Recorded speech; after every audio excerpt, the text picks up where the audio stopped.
Lahat ito, nandito tayo ngayon sa site. Yan, makikita nyo. Pero bago lahat, bago paliwanag, sa mga hindi pa po nakasubscribe, please subscribe at paki-like and share na rin po. Salamat at intro muna tayo.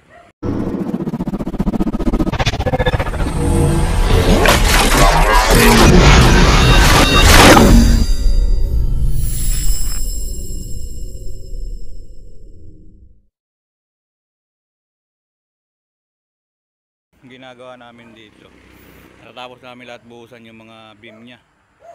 Ako makikita nyo, halos nakapaikot yung mga beam nya, ayun beam. Yan.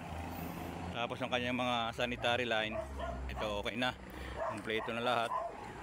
Bali lahat ng tubig nya na galing sa laboratory, flow drain ay dito siya babagsak. Yan. May ginawa kami dito ang pinaka manhole nya. Bali tatamaan to ng 4 na CR ito. Bali ang mga PVC litres na yan ay para doon sa mga inidoro nya. Yan. Tapos yung dalawa inidoro para magkakaroon dito ng mga division para doon. Para ito ay ano ito, yung paupahan, yung commercial, kung tawagin commercial pala to. Yan.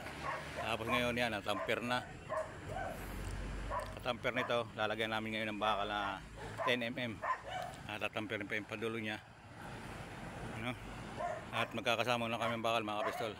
Kami ng flooring, may nagkakabit na ng mga wiring.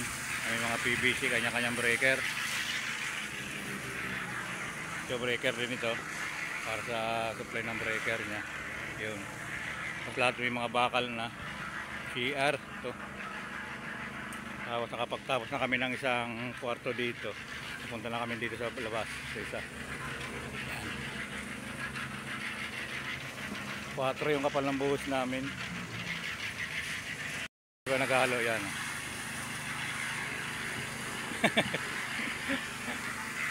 Lahat nakalat tayo ng halo.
Nga, tapos mga ilang araw simula na kami magsara. Yan, ilang patong na kami, 6. Tapos sinumula na namin nandun sa dulo.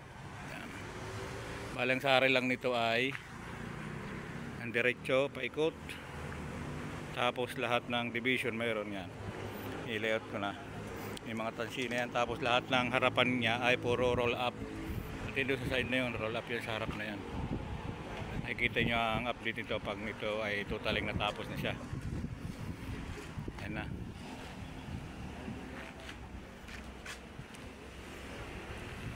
Yan ang mga nagawa namin. Paling araw namin sa mixer din. Yan. Pahinga muna ang mixer at kakain na.